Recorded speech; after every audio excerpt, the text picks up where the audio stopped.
झारखंड में एक विधायक, सिंगल विधायक 5 साल मुख्यमंत्री रहा। आप अपनी ताकत को पहचानो तो सही, क्यों पीछे खड़े हो सबके? कांग्रेस वाले कहते हैं कि भाजपा वाले चोर है, भ्रष्टाचारी हैं, और भाजपा वाले कहते हैं कांग्रेस के लोग चोर है, भ्रष्टाचारी है। अब ये दोनों खुद को चोर कहते हैं और सरकार में बैठ के फिर लोगों के अधिकार को टकारने का काम करते हैं। नौजवान बड़ी संख्या में, पेपर लीक हुए नहीं हुए यहां बताओ आप लोग मुझे? किसके बच्चों का रास्ता बंद हुआ आगे बढ़ने का? अमीरों का या आप किसान कमेरों के बच्चों का? बताओ, अपने बच्चों के भविष्य के लिए क्या सोच रहे हो? उनको ताकत देना चाहते हो? वो सत्ता में बैठेंगे, अपने लोग आगे बढ़ाएंगे, और हनुमान बेनीवाल जी यहां सत्ता में बैठेंगे तो गरीब का बेटा आगे बढ़ेगा। आपको फैसला करना है कि आप क्या करोगे। कि 1997 में पूरे राजस्थान में अगर कोई सुरक्षित हाथ थे जो बहन बेटियों के सम्मान के लड़ रहे थे तो वो हनुमान जी बेनीवाल के थे। और जाति के आधार पर जो अन्याय हो रहा है राजस्थान में सामंतवाद के कारण, कि कोई घोड़ी पे बैठे तो पीटते हैं, कोई मूछे रख ले तो पीटते हैं, कोई अगर अच्छे कपड़े पहन ले तो सताते हैं। और मैंने इनसे सिर्फ एक ही बात कही, मैं अपने लोगों को भी कह रहा हूं, हमारे संगठन के समान लोग खड़े हैं, ये मौका है, इकट्ठे होकर अपनी ताकत बना लो, वरना ये ताकतवर लोग गरीबों को कुचल के आगे निकल जाएंगे। कल आपकी जमीनें छीन के आपको बेघर करके सड़क पे खड़ा करेंगे ये लोग। हम 60 सीटें ऐसी हैं हमारी जिनको घोड़े लगा लेना बीजेपी कांग्रेस के लोग हरा नहीं पाओगे, ये बात याद रखना मेरी। आप, मैं यहां कह रहा हूं 60 सीटें ऐसी। आप ये बताओ, अगर हम 50 सीटें जीतेंगे तो कौन बनेगा मुख्यमंत्री? आप अपने दिल से पूछ के बताओ। और एक बात भाई ने कह दी, मेरे मन में नहीं थी, वो कह रहे थे कि अग्निवीर योजना खत्म करानी। मैं आपको पूरी जिम्मेदार से कहता हूं, हमारा काम तो संघर्ष ही है। जिस दिन चुनाव खत्म होगा हम तारीख का ऐलान कर देंगे, राजस्थान का रास्ता बंद कर देंगे सरकार का, जब तक आपकी ये मांग नहीं पूरी होगी। याद रखना, हमें रिजल्ट का इंतजार नहीं रहेगा। हमें रिजल्ट का इंतजार पहले भी नहीं था, हमारा रिजल्ट तो आ गया है। अब मैं उस शख्सियत को बुलाने जा रहा हूं जो दलितों की बहुत बड़ी मजबूत आवाज है, जो इस देश में दबे कुचले वर्ग को आगे लेने आने के लिए लड़ाई लड़ रहे हैं। जोरदार तालियों के साथ स्वागत भाई चंद्रशेखर आजाद का, जोरदार तालियों के साथ स्वागत। जय तेजा जय भीम, जय तेजा जय भीम, जय तेजा जय भीम, जय भीम। अभी आएगा उत्साह, इस बार कम है, इस बार के बाद सब लोगों में उत्साह आएगा। और फिर जय तेजा जी जय भीम के नारे जो है ना, वो सोते जागते हर टाइम लगेंगे। बहुत बहुत धन्यवाद। यहाँ उपस्थित हमारी माएँ बहनें, सम्मानित बुजुर्ग, हम उम्र साथी और नौजवान भाइयों, आज मेरा पहला दिन है राजस्थान में प्रचार का। इनके साथ अकेले तो मैं भी एक दिन होके आया और ये तो घूम ही रहे। तो मैं इस चुनाव प्रचार के शुभारंभ पे, अच्छे दिन पे आप सबका धन्यवाद देता हूं कि आप 12 बजे इतनी बड़ी संख्या में जुटे हैं। और इसके लिए हनुमान जी का संघर्ष, आजाद समाज पार्टी, राष्ट्रीय लोकतांत्रिक पार्टी के कार्यकर्ताओं का संघर्ष और हमारे सम्मानित लोकप्रिय प्रत्याशी की मेहनत। तो बहुत लंबी चौड़ी बात नहीं करनी। मुझे नहीं पता कि आप, शेखावटी का नाम तो मैंने बहुत सुना, सीकर का नाम तो मैंने बहुत सुना, बहुत पढ़ा, लेकिन आप किस तरह राजनीति को समझते हैं मुझे ज़्यादा जानकारी नहीं है। लेकिन जो बातें मैं आपसे बता रहा हूं, आप गौर कर लोगे तो शायद बहुत कुछ अच्छा हो जाए।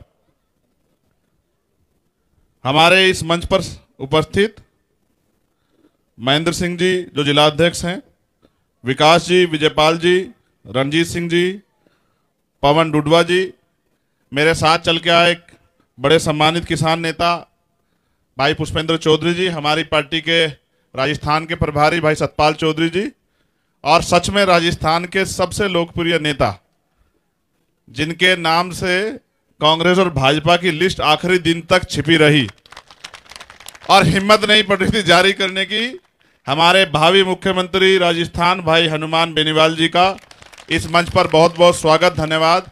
और यहाँ जो हमारे प्रत्याशी हैं विजयपाल जी, अब देखो इनके नाम में ही विजय। अभी आप लोग बड़े बड़े नेताओं को देख रहे हो, होता है, क्रिकेट देखते हो? कितने लोग देखते हैं? हाथ उठाओ जरा। महिलाएं भी देखती हैं? ये तो बहुत बढ़िया बात। जब क्रिकेट का ये वर्ल्ड कप शुरू हुआ, क्या आपको पता था कि फाइनल में कौन पहुंचेगा? जब मैदान में टीम उतरती है तो अपने संघर्ष के बलबूते आगे बढ़ती है। आप बेहतर जानते हैं कि राजस्थान में संघर्ष कौन कर रहा है। कोई आंदोलन उठा के देखो, किसानों का, मजदूरों का, सीएचए के बच्चों का, तृतीय श्रेणी के टीचरों के ट्रांसफर का आंदोलन हो, किसी कमजोर पे, किसान पे, दलित पे, पिछड़ों पे अन्याय हुआ हो, कहीं किसी बहन बेटी के सम्मान में कोई आंच आई हो। और एक बात नेताजी को शायद याद ना हो, ये बात आपको भी याद रहेगी और नौजवान पीढ़ी को नहीं पता होगा। जो हमारे नौजवान हैं उनको नहीं पता होगा, आज के बाद पता रहेगा।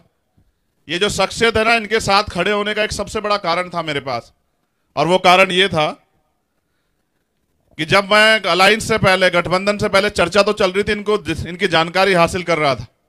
लोग कहते हैं गुस्से वाला है, लोग कहते हैं डांटता है, लेकिन मैंने देखा जो नौजवानों को शायद ना पता हो और आपको याद हो या ना हो, 1997 का वो किस्सा, जब एक कौन सा डेसी बोस हॉस्टल वाला जो मामला था, एक बच्ची के साथ अन्याय हुआ और सारे नेता बैठ के तमाशा देख रहे थे। पुलिस की हैसियत नहीं हो रही थी ताकतवर लोगों को पकड़ने की। अगर कोई था राजस्थान में जो बीच सड़क पे अपनी गाड़ी खड़ी करके जिसने कहा कि अगर न्याय नहीं मिलेगा तो हनुमान बेनीवाल जो है खड़ा है और न्याय दिला के रहेगा इस बहन को, तो वो हनुमान बेनीवाल आपके बीच में। आपको नौजवानों को नहीं पता होगा कि कितनी लड़ाई लड़ के ये शख्स यहां पहुंचा, इसलिए इसका साथ देने का बहुत मन करता है।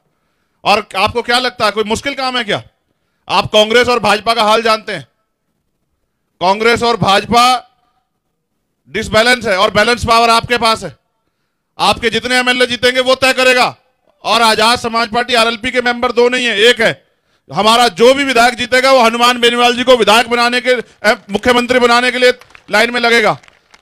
तो बैलेंस ऑफ पावर आपके पास है। और मैंने तो ये देखा झारखंड में एक विधायक, सिंगल विधायक 5 साल मुख्यमंत्री रहा। आप अपनी ताकत को पहचानो तो सही। क्यों पीछे खड़े हो सबके? और कब तक खड़े रहोगे आप लोग पीछे? एक बार अपनी ताकत को समझो तो सही। ये लोकतंत्र है, वोट से फैसले होंगे। राजा महाराजाओं से फैसले नहीं होंगे, वोट से फैसले होंगे। आज तो समय देखो, राजा महाराजा आपकी गलियों में फिरेंगे हाथ जोड़ते हुए कि हमें वोट दे दो, हमें वोट दे दो। ये राजतंत्र नहीं है। राजतंत्र में होता था ये। राजतंत्र में जो राजा ने कह दिया वही मानना पड़ता। दिन कह दिया दिन, रात कह दिया रात। लेकिन जब लोकतंत्र आया, प्रजातंत्र आया, तो जनता के पास ताकत आई। लेकिन ये कांग्रेस वाले कहते हैं कि भाजपा वाले चोर है, भ्रष्टाचारी हैं, और भाजपा वाले कहते हैं कांग्रेस के लोग चोर है, भ्रष्टाचारी है। अब ये दोनों खुद को चोर कहते हैं और सरकार में बैठ के फिर लोगों के अधिकार को टकारने का काम करते हैं। नौजवान बड़ी संख्या में। पेपर लीक हुए नहीं हुए यहां बताओ आप लोग मुझे। किसके बच्चों का रास्ता बंद हुआ आगे बढ़ने का? अमीरों का या आप किसान कमेरों के बच्चों का? बताओ। अपने बच्चों के भविष्य के लिए क्या सोच रहे हो? उनको ताकत देना चाहते हो? वो सत्ता में बैठेंगे, अपने लोगों को आगे बढ़ाएंगे, और हनुमान बेनीवाल जी यहां सत्ता में बैठेंगे तो गरीब का बेटा आगे बढ़ेगा। आपको फैसला करना है कि आप क्या करोगे। वोट दो धारी तलवार है। अगर आपने गलती से दुश्मन को दे दी तो आपका इलाज होगा, आप 10 साल पीछे हटोगे। और अगर आपने समझदारी से अपने व्यक्ति को दी, भाई विजयपाल जी को दिया, तो मैं लिख कर देता हूं कि आपकी तरक्की होगी। जो सरकार में बैठे हैं उनके परिवारजनों को, उनके साथियों को कहीं किसी के हाथ फैलाना पड़ता है क्या? ये तो आपके हिस्से में छोड़ा उन्होंने। कल भी वही राजा थे, आज भी वही राजा है। आपकी जिंदगी कब बदलेगी? अपने भविष्य का फैसला करो। बड़ी संख्या में माए बहनें बैठी हैं। क्या राजस्थान में महिलाएं सुरक्षित हैं? बताओ मुझे। क्या कोई बहन बेटी निकल सकती है रात को 10 बजे के बाद बाहर?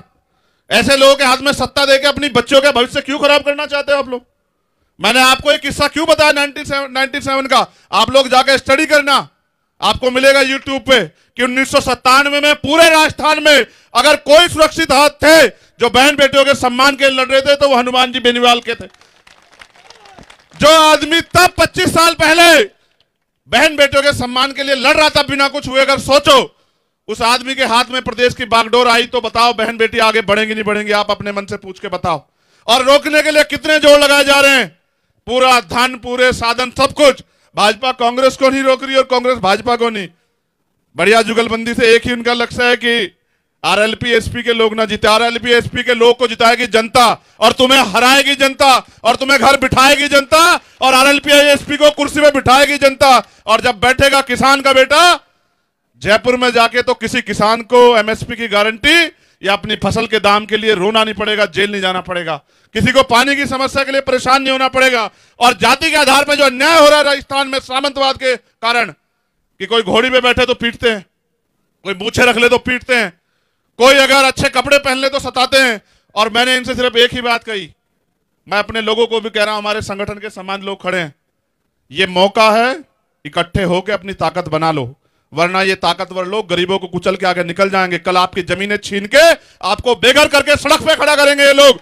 आपको तय करना है कि राजस्थान में आप क्या चाहते हो। और राजस्थान तो देख तो लो, जिस दिन से अलायंस हुआ राजस्थान में परिवर्तन नहीं है क्या? राजस्थान में परिवर्तन है। जिनको ये कहा जा रहा था जमानतें नहीं बचेंगी, वो अपने जो है वो इस बार सरकार बनाने की तरफ बढ़ रहे हैं। हम 60 सीटें ऐसी हैं हमारी जिनको घोड़े लगा लेना बीजेपी कांग्रेस के लोग हरा नहीं पाओगे, ये बात याद रखना मेरी। आप मैं यहां कह रहा हूं 60 सीटें ऐसी, आप ये बताओ अगर हम 50 सीटें जीतेंगे तो कौन बनेगा मुख्यमंत्री? आप अपने दिल से पूछ के बताओ। और हनुमान जी बेनीवाल से ज्यादा सुरक्षित हाथ हैं क्या राजस्थान में किसी के? जिसने मंत्री पद को लात मारा, जिसने सुख सुविधाएं छोड़ी, 25 साल आपकी सेवा की, कौन करेगा आपकी सेवा अगर लड़ने वाले का साथ नहीं दोगे? आप बताओ। अमीरों के पीछे खड़े होगे आपके दिन बदले क्या? 70 साल हो गए लोकतंत्र है, रोटी नहीं कमाओगे, मेहनत नहीं करोगे, आपके बच्चे भूखे मर जाएंगे। ये हाल है राजस्थान में। आप देखो तो सही, आपके आसपास तमाम तरह धूल उड़ रही है। इस धूल को थामना चाहते हो और अपने बच्चों का अच्छा भविष्य चाहते हो तो आपसे कह रहा हूं, और स्पेशली उनसे कह रहा हूं, उन कमजोर वर्गों के लोगों से, पाल प्रजापति, कश्यप, सैनी, साक्य मौर्य, कुशवाहा जो यहां रहते हैं, उन सब से कह रहा हूं, और प्रत्याशी से कह रहा हूं कि मेहनत करो, जाके लोगों को बताओ कि आने वाला भविष्य सुरक्षित रखने के लिए आरएलपी एसपी को वोट देके ताकतवर बनाओ। इसी से बुझेगी प्यास और इसी से खुलेगा ताला, जिससे आपकी तरक्की सुनिश्चित होगी। अगर चाहते हो कि नौजवानों को रोजगार मिले, और एक बात भाई ने कह दी, मेरे मन में नहीं थी, वो कह रहे थे कि अग्निवीर योजना खत्म करानी। मैं आपको पूरी जिम्मेदार से कहता हूं, हमारा काम तो संघर्ष ही है। जिस दिन चुनाव खत्म होगा हम तारीख का ऐलान कर देंगे, राजस्थान का रास्ता बंद कर देंगे सरकार का, जब तक आपकी ये मांग नहीं पूरी होगी। याद रखना, हमें रिजल्ट का इंतजार नहीं रहेगा। हमें रिजल्ट का इंतजार पहले भी नहीं था, हमारा रिजल्ट तो आ गया है। जब आप इतने बड़े पैमाने पे 12 बजे यहां बैठे हो और जब आप ये तय कर रहे हो कि गांव में एकता हो जाए, 90% वोट आपका है, तो कौन जीत जाएगा? देखो बिल्कुल सीधा है। एक तरफ ये इधर आप बैठे हैं बड़ी संख्या में, यहां से कोई भाग के जा सकता है क्या आपके बीच से?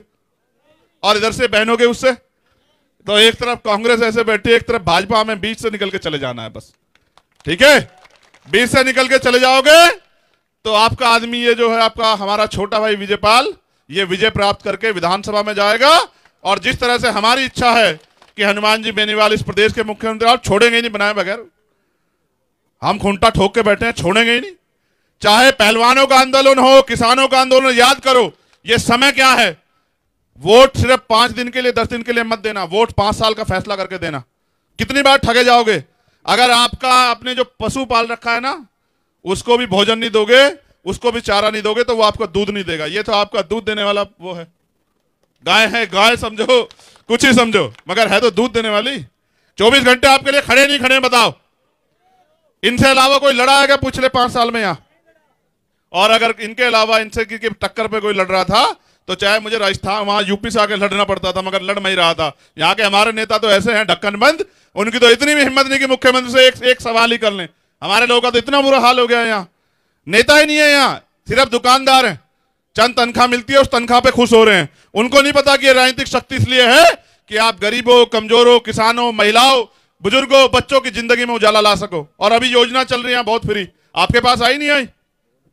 बहुत फ्री की योजना लाए ना मुख्यमंत्री, और प्राइम मिनिस्टर भी आएंगे, बहुत बड़े बड़े वादे करेंगे, कहेंगे मैं गारंटी देता हूं। मैं आपको एक सच बता दूं, आपको शायद पता हो ना पता हो, और जागरूक हो तो पता होगा। ये जो योजना चलाते हैं, इसका पैसा कहां से लाते हैं? कहां से लाते हैं?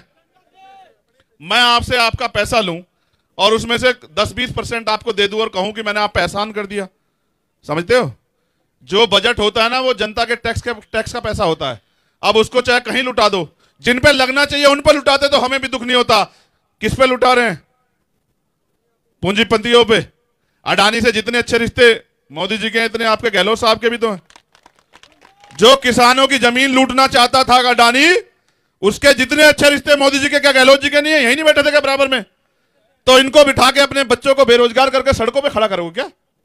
इसलिए आपसे कहने आया हूं, और स्पेशली अपने समाज से कहूंगा, अपने लोगों से, ये समझना विजयपाल नहीं लड़ रहा है, चंद्रशेखर आजाद लड़ रहा है। एक वोट विजयपाल को ये सोच के देना कि जो 5 साल यहां मैंने संघर्ष किया है, उस संघर्ष को कामयाब करके मेरे हाथों को मजबूत करना है। बस इस बात के साथ आपसे अलविदा लूंगा, क्योंकि आज बहुत सभाएं हैं, मगर मध्य प्रदेश की तरह यहां दिन बड़ा सा हो रहा है। मध्य प्रदेश में घड़ी देखता था तो लगता था कि समय पूरा हुआ, समय पूरा हुआ। मैं सबसे ज्यादा धन्यवाद दूंगा अपने बुजुर्गों का, सम्मानित लोगों का। आपको कह रहा हूं, आप समझदार लोगों, फैसले लो। राजनीतिक ताकत आपके पास होगी तब आपका भला होगा, या जो कांग्रेस बीजेपी के लोग बनेंगे तब आपका भला होगा। आप सोचो अपने मन से। और अगर ये आपके भला करने वाले तो आज तक होता नहीं होता। आपसे भी कह रहा हूं, ये जो हमारी बहनें बहुत बैठी दिख रही है मुझे इनके बीच में, माओ के, आगे बढ़ना चाहती हो नहीं बढ़ना चाहती हो? तरक्की करना चाहती नहीं करना चाहती हो? तो वो कैसे होगी जब ये सरकार ऐसी हो जो आपके रास्ते में अड़चने पैदा करे। आपको इस सरकार को बदलने के लिए अपनी एक एक वोट को यहां बोतल के निशान पर डालकर उस खाली बोतल को भर के और अपनी तरक्की के रास्ते खोलना है। इसलिए आपसे कहूंगा, अगर चाहिए सुरक्षित राजस्थान महिलाओं के लिए, तो अपनी कीमती वोट को हमारे गठबंधन के चुनाव निशान पर यहां केतली को देना और फिर देखना राजस्थान कैसे सुरक्षित होता है। अभी तो राजस्थान का नाम अखबार में पढ़ा जाता है कि एनसीआरबी का डाटा कहता है कि वहां महिलाएं सुरक्षित नहीं है, किसी भी बच्ची के साथ कभी भी अन्याय हो सकता है। हमारी बहनों माओं की फिक्र है, इसलिए हम इस निकम्मी सरकार को रोकना चाहते हैं और अपने लोगों को आगे बढ़ाना चाहते हैं। बहुत बहुत धन्यवाद। जय भीम, जय तेजा जी, और आप सभी के लिए मंगल कामनाएं। और ये आंदोलन तब तक चलता रहेगा, ये एकता का, जब तक आपको तरक्की के रास्ते आपके नहीं खुल जाते, हर गरीब को, कमजोर को स्वाभिमान सम्मान का जीवन नहीं मिल जाता, भाईचारा नहीं बन जाता और आप आगे नहीं बढ़ते। बहुत बहुत धन्यवाद। बहुत बहुत धन्यवाद चंद्रशेखर जी आजाद साहब का। मैं एक नारा लगाऊंगा, हमारा मुख्यमंत्री कैसा हो, आप हनुमान बेनीवाल जैसा हो। हमारा मुख्यमंत्री कैसा हो, हमारा मुख्यमंत्री कैसा हो, हनुमान बेनीवाल जैसा हो, हमारा मुख्यमंत्री कैसा हो, हनुमान बेनीवाल जैसा हो। हनुमान बेनीवाल जिंदाबाद, जिंदाबाद जिंदाबाद। चंद्र